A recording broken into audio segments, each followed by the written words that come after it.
आज हम finance and investment से रिलेटेड कुछ ऐसी बहुत वैल्यूएबल बातें जानेंगे जो किसी भी स्कूल, कॉलेज और 95% इंडियन फैमिलीज में तो बिल्कुल भी नहीं सिखाई जाती। रिच डैड पुअर डैड, जिस बुक ने दुनिया भर में बहुत से लोगों के इंक्लूडिंग मेरे बंद दिमाग का ढक्कन खोल दिया, और अगर किसी का नहीं खुला है तो वो इस वीडियो के एंड तक गारंटेड खुल जाएगा। अमीर और अमीर होता जा रहा है एंड गरीब और गरीब होता जा रहा है एंड मिडिल क्लास स्ट्रगल कर रहा है। ये सेंटेंस तो हमने बहुत बार सुना है, लेकिन आगे आने वाले पार्ट्स में हम डिटेल में समझेंगे कि एग्जैक्टली ऐसा क्यों होता है। So friends, let's begin. Part number 1, financial literacy. S&P की एक रिपोर्ट के अकॉर्डिंग इंडिया में 76% लोगों को अनफॉर्चुनेटली फाइनेंस के बेसिक्स भी नहीं पता होते, और मैं यहाँ स्मार्ट फाइनेंस की तो बात ही नहीं कर रहा। और अगर मैं यहाँ बात करूँ जो सबसे बड़ा स्कैम चल रहा है इंडिया में, वो है एजुकेशन सिस्टम। एक बच्चा अपने 15-16 साल स्कूल में लगा देता है एंड 3-4 साल कॉलेज में लगा देता है, और उसके बाद 2 साल पोस्ट ग्रेजुएशन में लगा देता है, और ऐसा करते करते वो 24-25 साल का हो जाता है, और उसने इस पूरे प्रोसेस के दौरान financial education, financial literacy, financial freedom, ये शब्दों का नाम भी नहीं सुना होता। एंड यहाँ मुझे कुणाल शाह जी, जो कि क्रेड के फाउंडर हैं, उनका ट्वीट मुझे बहुत ही रेलिवेंट लगता है, जिसमें वो कहते हैं कि मोस्टली इंडियन स्टूडेंट्स को पता ही नहीं होता कि कॉलेज के बाद करना क्या है, और वो एक ऐसी रेस में भाग रहे हैं जो किसी और ने सेट करी हुई है। Financial planning, tax planning, copy writing, listening skills, business building, negotiation, selling skills, ये सब इम्पोर्टेंट स्किल्स जो सक्सेसफुल होने के लिए सबसे ज़्यादा इम्पोर्टेंट है, और यही सब हमें स्कूल कॉलेज में नहीं सिखाई जाती। वहाँ तो बस यही सिखाया जाता है कि तुम्हें ज़्यादा मार्क्स कैसे लाने हैं और सिक्योर जॉब कैसे लेनी है। और जॉब की बात करें तो अभी मैं लॉजिकल इंडियन की एक पोस्ट देख रहा था जिसमें था कि यूपी में 93,000 लोगों ने एक पीएन की जॉब के लिए अप्लाई किया। बट हैरानी की बात ये थी, उसमें बहुत से लोग ग्रेजुएट और पोस्ट ग्रेजुएट लेवल के थे। मध्य प्रदेश में एक छोटी सी गवर्नमेंट जॉब के लिए 10 लाख लोगों ने अप्लाई किया था, उसमें भी 40-45% लोग ग्रेजुएट और पोस्ट ग्रेजुएट लेवल के थे। सिमिलरली यूपी में तो ओनली 368 पीएन की जॉब के लिए 23 लाख लोगों ने अप्लाई किया था, और बड़ी बात ये थी कि उसमें 1/3 लोग MBAs, PhDs और पोस्ट ग्रेजुएट लेवल के थे। एंड सबसे शॉकिंग, इंडियन रेलवेज में तो 1.4 लाख जॉब्स के लिए 2 करोड़ 40 लाख लोगों ने अप्लाई किया, और उसमें भी कई सारे MBAs, engineers, graduate, PhDs and post graduate level के लोग थे। और हर जगह यही चीज़ हो रही है, लोगों के पास बड़ी बड़ी डिग्रीज तो हैं लेकिन मार्केट में जॉब ही नहीं है। इंजीनियर्स की बात करें तो अभी मैं टाइम्स ऑफ इंडिया की एक पोस्ट देख रहा था, उसमें बताया गया कि इंडिया दुनिया में सबसे ज़्यादा इंजीनियर्स प्रोड्यूस करने वाली कंट्री में से एक है। लेकिन अगेन प्रॉब्लम ये है कि इन इंजीनियर्स में से 60% इंजीनियर्स को जॉब नहीं मिल पाती, और जिनको जॉब मिलती भी है उनमें से मैक्सिमम इंजीनियर्स किसी और ही फील्ड में काम करते हैं, जिसका एग्जाम्पल आपको अपने आसपास के किसी भी इंजीनियर से पूछ के मिल जाएगा। एंड बिजनेस इनसाइडर के according 80% of engineers are unemployable. उनमें वो स्किल्स जो कंपनीज को एक्चुअल में चाहिए, like advance technical skills, artificial intelligence, blockchain technology, machine learning, data science, big data analytics, wireless technologies, वो है ही नहीं। इसमें भी मैं ब्लेम एजुकेशन सिस्टम को ही देता हूँ, क्योंकि उन्होंने इनको सिखाया ही नहीं जो एक्चुअल में रेलिवेंट था।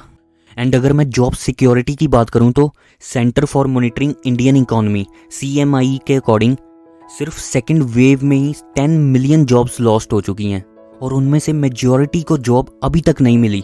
सोचो उनके बेसिक खर्चे कैसे पूरे हो रहे होंगे। और अगर मैं यहाँ अपनी बात करूँ तो मैंने अपनी एजुकेशन कॉमर्स फील्ड में करी है और ग्रेजुएशन 2019 में कंप्लीट करी थी। लेकिन हैरानी की बात ये थी कि आज तक मैंने कॉलेज जाकर वो डिग्री लेना भी जरूरी नहीं समझा। मेरे मेजॉरिटी दोस्त जिनके साथ मैंने अपनी एजुकेशन कंप्लीट करी थी, जो क्लास के टॉपर्स भी थे, वो भी आज अपनी फील्ड से हटकर किसी और ही फील्ड में जॉब कर रहे हैं, वो भी बहुत कम सैलरी पर।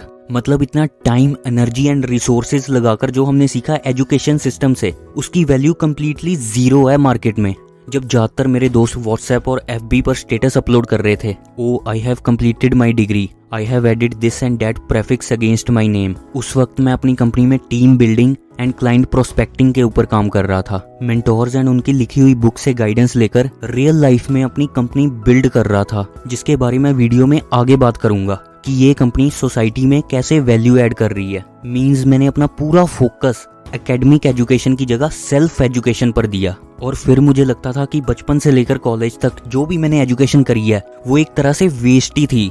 और एंड में जो मेरे काम आई वो थी मेरे मेंटोर्स की गाइडेंस एंड बुक्स की नॉलेज, जिसने एक्चुअल में मेरा करियर बिल्ड करने में हेल्प करी एंड मुझे पैसे and the most important freedom कमा कर दी। और आज मुझे लगता है कि मैं कितना बेवकूफ़ था। मैं अपना कीमती समय जो कि मुझे बिजनेस डेवलपमेंट और फाइनेंशियल एजुकेशन सीखने पर लगाना चाहिए था, वो मैं क्लासमेट्स के साथ टेक्स्ट बुक के क्वेश्चन डिस्कस करने में वेस्ट कर रहा था, जो कि मुझे कभी काम नहीं आना फ्यूचर में।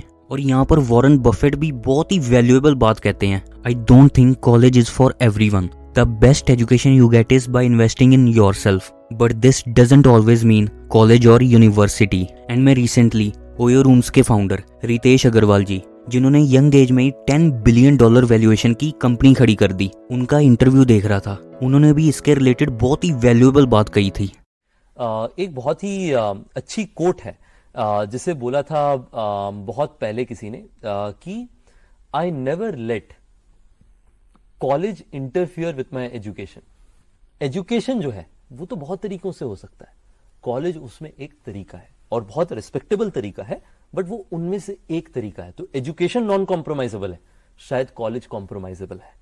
इनफैक्ट आप चाहे तो वर्ल्ड के टॉप 100 बिलियनर्स को सर्च करके देखो, उनमें से मेजॉरिटी आपको school college drop outs and academic failures मिलेंगे। फॉर एग्जाम्पल, जो लोग फेल होते हैं एजुकेशन सिस्टम में, वो लोग ही यूजुअली सिस्टम के बाहर सोचने लगते हैं। उनका दिमाग पूरी तरह से एब्सोल्युटली एंड 100% क्लियर होता है बिजनेस बिल्ड करने और पैसे कमाने के ऊपर। उनको डीप डाउन पता होता है कि स्कूल कॉलेज की पढ़ाई सब कुछ नहीं होती। उनको पता होता है कि सिस्टम के बाहर भी बहुत बड़ी दुनिया है जहाँ पर बहुत कुछ इंटरेस्टिंग किया जा सकता है। फिर वो अलग अलग चीजें ट्राई कर कर सक्सेसफुल बन जाते हैं और बड़े बड़े कॉलेज से निकलने वाले टॉपर्स को अपनी कंपनी में जॉब पर रख लेते हैं। अगर स्पेसिफिकली MBA की बात करें तो लोग 3 साल तक BBA करते हैं, bachelors in business administration, and उसके बाद 2 साल की MBA, masters in business administration.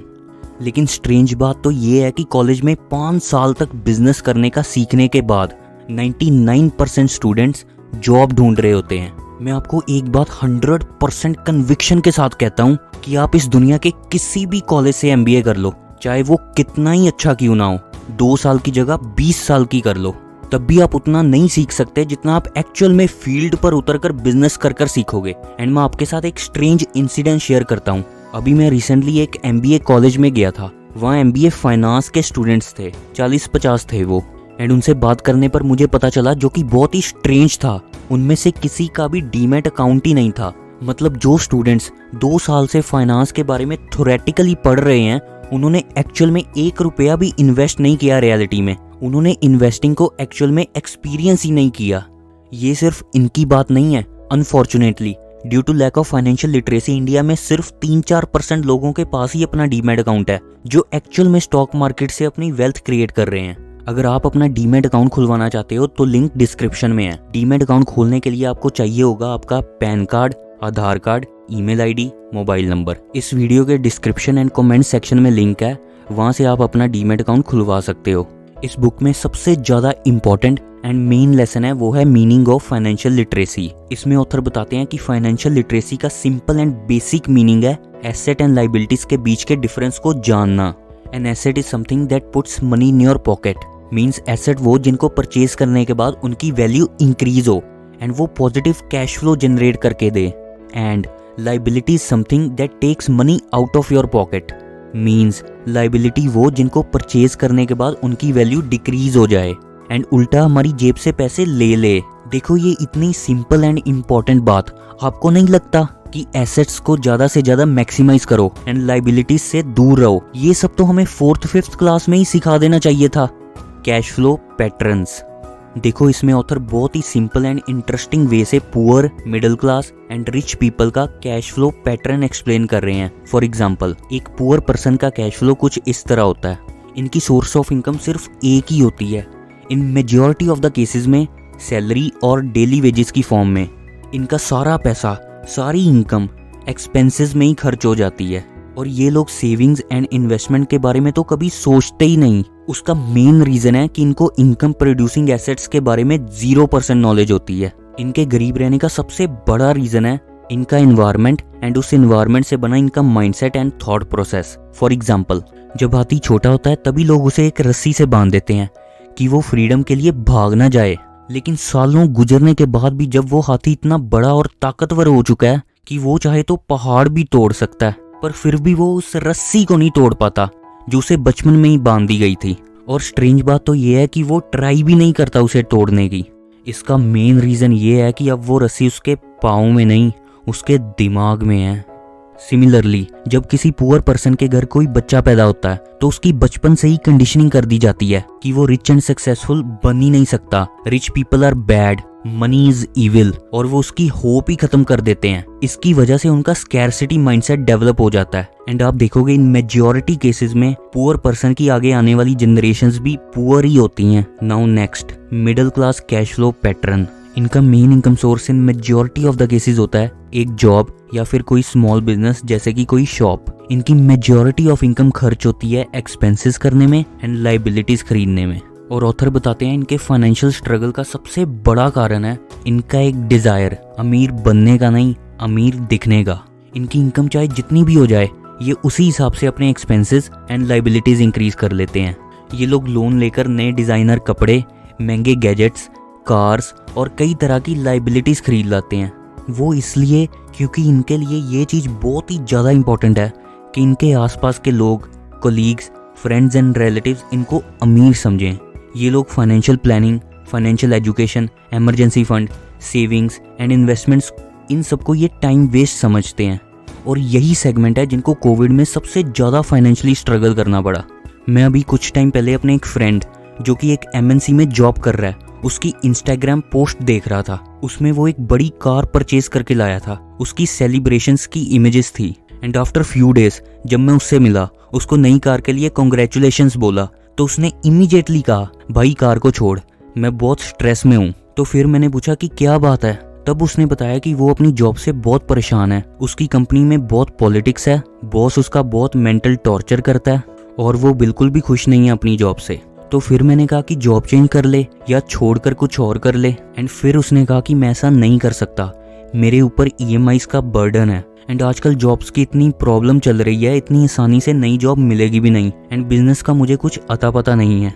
और ऐसा बात करते करते मुझे पता चला कि उसकी इनकम का मेजॉरिटी पोर्शन EMIs भरने में जा रहा है। एंड उसने घर, कपड़े, फोन, AC एंड ये उसकी नई कार सब EMI के ऊपर लिया हुआ है। एंड वो ऑलमोस्ट एक डेट ट्रैप की सिचुएशन में फंस। एंड जो लोग उसकी इंस्टा पोस्ट के नीचे कमेंट कर रहे थे, वाओ नाइस कार, कांग्रेट्स भाई, कांग्रेट्स ब्रो, लेकिन उन लोगों को नहीं पता कि उनका ये भाई इस गाड़ी लेने की वजह से कितने बड़े ट्रैप में फंस गया। देखो, आपने पुराने जमाने में देखा होगा, लोगों के हाथों में गले में चेन बांधकर बॉन्डेड लेबर की तरह काम करवाया जाता है। बट अनफॉर्चुनेटली आज भी बहुत से लोगों से ऐसे ही काम करवाया जाता है। बट डिफरेंस ये है कि आजकल लोगों की चेन्स दिखती नहीं है एंड वो चेन्स हैं कंज्यूमर डेट की EMIs। गैलप, जो कि US बेस्ड कंसल्टिंग फर्म है, उसके एक सर्वे के according 85% of people don't like their jobs at all.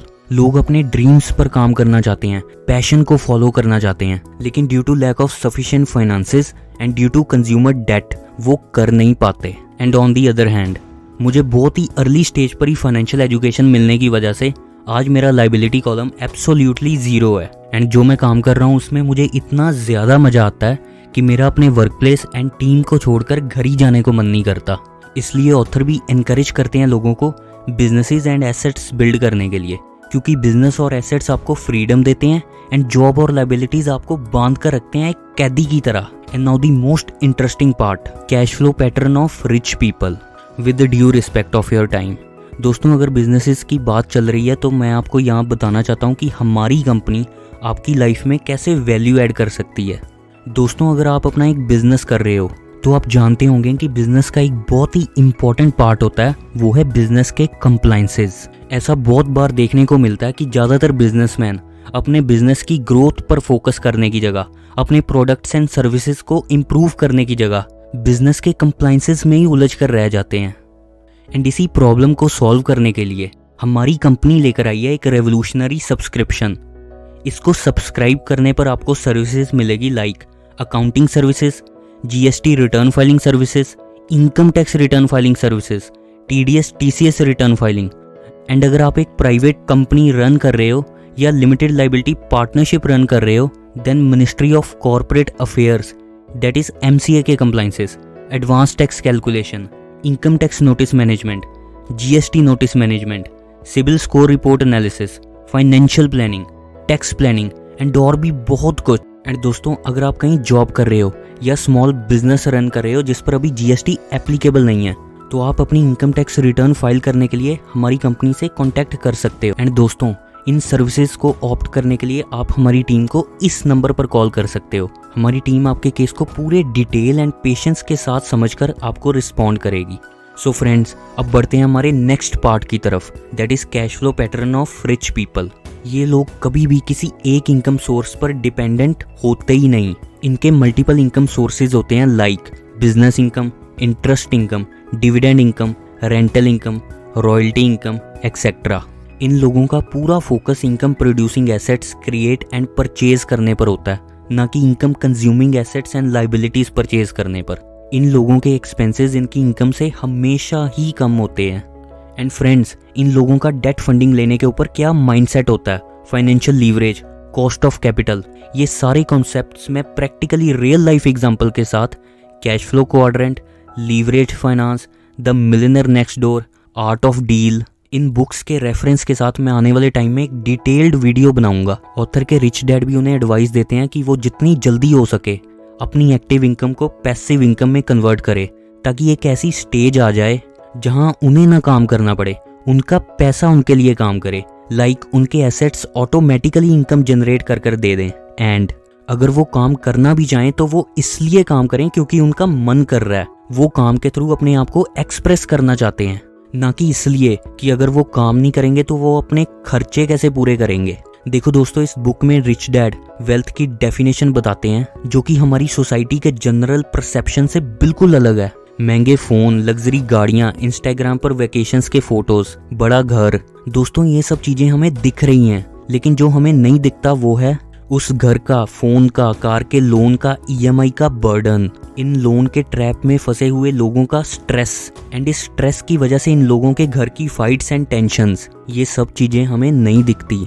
And जो हमें दिखाई देता है वो तो बस पूरी कहानी का एक बहुत ही छोटा सा पार्ट होता है, लेकिन इससे होता ये है कि जाने अनजाने में हमारी गलत तरीके से ब्रेन वॉशिंग हो जाती है कि जब हम इन लोगों को लाइबिलिटीज फ्लॉन्ट करते हुए देखते हैं तब हम भी ऐसा ही सोचने लगते हैं कि काश हमारे पास भी ऐसी कार होती, ऐसा फोन होता, ऐसा घर होता, इनकी लाइफ कितनी अमेजिंग है। एंड इसी चक्कर में लोग इनसिक्योरिटी में आकर EMI पर ये सारा सामान ले आते हैं एंड आने वाले कई सालों तक एक ऐसी जॉब में, एक ऐसे काम करने में फंस जाते हैं जिनको वो बिल्कुल भी पसंद नहीं करते एंड रैट रेस में भागते रहते हैं। एंड जो रिच डैड असली अमीर होने की, वेल्दी होने की डेफिनेशन बताते हैं वो ये है कि wealth is a person's ability to survive so many number of days forward, और if I stopped working today how long could I survive. For example, अगर किसी पर्सन के मंथली एक्सपेंसेस 20,000 हैं एंड उसके पास 60,000 की सेविंग है, तो वो बिना काम किए सिर्फ और सिर्फ 3 महीने तक ही सर्वाइव कर सकता है।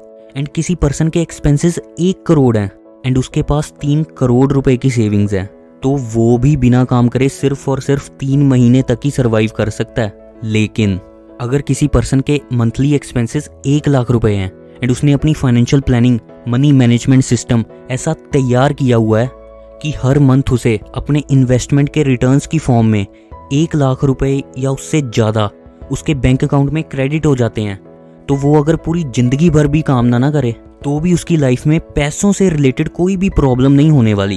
एंड यही पर्सन है जो कि पूरी तरह से फाइनेंशियली फ्री है। एंड अब ये वो काम करेगा जिसमें इसका इंटरेस्ट है, ना कि कोई ऐसी जॉब जिसमें इसका कोई इंटरेस्ट नहीं। एंड फ्रेंड्स, इस बुक में एंड इस वीडियो में जो ये poor, middle class and rich word use किए गए हैं वो लोगों को नहीं, मेंटालिटी को रिप्रेजेंट करते हैं। एंड मैं अपनी बिजनेस जर्नी में अब तक 2 से 2,500 लोगों को फेस टू फेस पर्सनली मिल चुका हूँ जो कि इन तीनों कैटेगरीज में से ही थे। एंड ऑथर भी बताते हैं इस बुक में, एंड मेरा भी पर्सनल एक्सपीरियंस है, रिच और पुअर में जो मेन डिफरेंस होता है वो सिर्फ और सिर्फ मेंटालिटी का ही होता है। अमीर और गरीब इंसान कोई जेब से नहीं होता, सिर्फ और सिर्फ सोच से होता है। And friends, money can't buy you happiness, money is not everything, impact of money on our relationship, job versus business. इन सारे टॉपिक्स पर मैं बहुत डिटेल में आने वाले टाइम में बात करूंगा जब मैं द मिलियनेयर फास्ट लेन, जो कि एक बहुत ही वैल्यूएबल एंड मेरी फेवरेट बुक है, उसकी समरी बनाऊंगा। हाई इनकम, एंटरप्रेन्योरशिप, फ्रीडम, इन सारे शब्दों का मतलब बताऊंगा नहीं, बल्कि आपके अंदर तक फील करवाऊंगा कि फाइनेंशियल फ्रीडम क्या होती है। तब तक आप इस चैनल को सब्सक्राइब कर लो और बेल आइकन पर क्लिक कर दो ताकि फ्यूचर में ऐसे वैल्यूएबल वीडियोस मिस ना हो जाएं। एंड इस वीडियो को लाइक या डिसलाइक करके बताओ कि आपको अब तक का वीडियो अच्छा लगा या नहीं। एंड दोस्तों, हम लोग ज़्यादा से ज़्यादा सेविंग्स और इन्वेस्टिंग करेंगे तभी बिजनेसेस को पैसा मिलेगा और इससे हमारी इकॉनमी बढ़ेगी और अल्टीमेटली हमारी जीडीपी बढ़ेगी। और वॉरेन बफेट भी अपने 2018 के annual letter to shareholders में कहते हैं कि अगर हमारे दादा परदादाओं ने सेविंग्स और इन्वेस्टिंग नहीं करी होती तो आज अमेरिका इतना ग्रेट नहीं होता जितना कि आज है। एक चाइनीज प्रोवर्ब है, the journey of 1000 miles begins with a single step. और अगर मैं यहाँ अपनी बात करूँ तो मैंने अपनी इन्वेस्टिंग जर्नी ना के बराबर पैसों से शुरू करी थी और अब मैंने अपने पोर्टफोलियो को 7 फिगर्स तक पहुँचा दिया है। एंड ये टाइम के साथ कॉन्टिन्यूसली बढ़ता ही जा रहा है। देखो, बताने का मकसद ये है कि अभी अगर आपके पास 500 रुपये ही हैं तो उसी से स्टार्ट कर दो। स्टार्टिंग में जितनी कम अमाउंट होगी उतना ही बेहतर है। पहले छोटी अमाउंट को अच्छे से मैनेज और इन्वेस्ट करो, बड़ी अमाउंट अपने आप ही हो जाएगी। एक कॉन्सेप्ट समझो, अगर हम 10,000 रुपये ठीक से मैनेज नहीं कर पा रहे तो हम 1000 करोड़ रुपए कैसे मैनेज कर सकते हैं। बस जो भी आपके पास अभी अमाउंट है उसी से स्टार्ट कर दो और आने वाले टाइम में आप देखोगे कि जिस अमाउंट से आपने इन्वेस्टिंग स्टार्ट करी थी उससे ज़्यादा तो आपका पोर्टफोलियो हर दिन फ्लक्चुएट करता है। और अच्छी इन्वेस्टिंग के लिए आपको बड़े बड़े कॉम्प्लेक्स फॉर्मूलाज या फिर डिग्री डिप्लोमे की कोई नीड नहीं है। इस पर मिस्टर पीटर लिंच, जो कि learn to earn, one upon a Wall Street and beating the street के ऑथर हैं एंड ऑल्सो जो बहुत ही सक्सेसफुल फंड मैनेजर भी हैं। उन्होंने यूएस की एसेट मैनेजमेंट कंपनी फिडेलिटी का एक फंड मैनेज किया था जिसमें उन्होंने कंसिस्टेंटली 29% पर एनम का रिटर्न दिया था।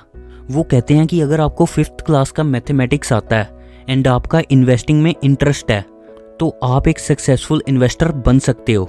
एंड विद ड्यू रिस्पेक्ट, अगर ये फॉर्मूलाज पढ़कर या एकेडमिक्स के क्वेश्चन आंसर सॉल्व कर रिच और सक्सेसफुल बना जाता तो इन लोगों की जगह मैथमेटिशियंस या फिर वो लोग जो कि एक्सेल चलाने में बहुत एक्सपर्ट हैं वो लोग होते। बट इन एक्चुअल रियलिटी में ऐसा बिल्कुल भी नहीं है। यूएस में उनकी टोटल पॉपुलेशन के 55% लोग स्टॉक मार्केट में इन्वेस्ट करते हैं और अनफॉर्चुनेटली इंडिया में ओनली अराउंड 3-4%। देखो, वॉरेन बफेट ने 11 साल की उम्र में इन्वेस्टिंग स्टार्ट करी थी एंड कार्लोस स्लिम हेल्लू, जो कि मैक्सिको से बिलोंग करते हैं और वर्ल्ड के 13th रिचेस्ट पर्सन है, उन्होंने 12 साल की एज में इन्वेस्टिंग स्टार्ट कर दी थी। एंड इन्वेस्टिंग को जल्दी स्टार्ट करने की वजह से ये लोग कंपाउंडिंग की पावर को अपने फेवर में चला पाए। ये लोग इतनी जल्दी इसलिए स्टार्ट कर पाए क्योंकि इनके पास फाइनेंस एंड इन्वेस्टमेंट्स के ऊपर गाइड करने के लिए उनके पेरेंट्स या कोई मेंटोर था। लेकिन अनफॉर्चुनेटली ये चीज इंडिया में नहीं हो रही है। यहाँ पर लोगों को finance, stock market investments, bond market investments, इन सब की बिल्कुल भी नहीं, यहाँ तो बहुत ही लिमिटेड नॉलेज है। यहाँ पर तो पेरेंट्स और टीचर्स बच्चों को पैसों की बात करने को भी मना करते हैं। एंड फ्रेंड्स, लास्ट में मैं कहना चाहता हूँ कि मैं चाहे जितनी भी वैल्यूएबल वीडियो बना लूँ, मैं या कोई और कभी भी बुक पढ़ने के एक्सपीरियंस को रिप्लेस नहीं कर सकते। मैं आपसे एक इंसिडेंट शेयर करता हूँ। अभी मैं रिसेंटली न्यू दिल्ली के एक मॉल में गया था। वहाँ पर मैंने देखा कि रेस्टोरेंट में बहुत ज़्यादा भीड़ है, इलेक्ट्रॉनिक गैजेट्स के शोरूम में बहुत ज़्यादा कंज्यूमर हैं, डिज़ाइनर कपड़ों की दुकान पर काफ़ी लोग हैं। बट जो सबसे स्ट्रेंज बात लगी मुझे कि वहाँ पर self help and personal finance की बुक्स की एक शॉप थी। एंड जब मैं उस शॉप के अंदर गया तो वहाँ पर एक भी इंसान बुक परचेज करने वाला नहीं था। वहाँ पर जो बुक्स पड़ी थी वो उस मॉल की सबसे ज़्यादा वैल्यूएबल चीज़ थी। हालांकि मैंने भी वहाँ से कोई भी बुक नहीं परचेज करी क्योंकि वहाँ पर जो भी self help and personal finance की बुक्स थी वो ऑलरेडी मैं सारी बुक्स पढ़ चुका था। सो दोस्तों, नीचे डिस्क्रिप्शन में दिए गए लिंक से आप वैल्यूएबल बुक्स खरीद सकते हो एंड डेली आप उसके 20 पेजेस रीड करो and with in 4 to 6 months में आपकी नॉलेज एंड पर्सनैलिटी बहुत ही ज़्यादा अपग्रेड हो जाएगी। एंड फ्रेंड्स, फाइनली हमें मोक्ष जब मिलेगा वो तब मिलेगा, स्वर्ग में जब टाइम आएगा तब जाएंगे। बट आप इस पैसों के चक्रव्यूह से बाहर निकल जाओ, फाइनेंशियल फ्रीडम को अचीव कर लो। बिलीव मी, आपको इस पृथ्वी पर इतना ज़्यादा मज़ा आएगा, you will feel like your life is a blessing. So friends, see you in the next video. All the very best for your great life.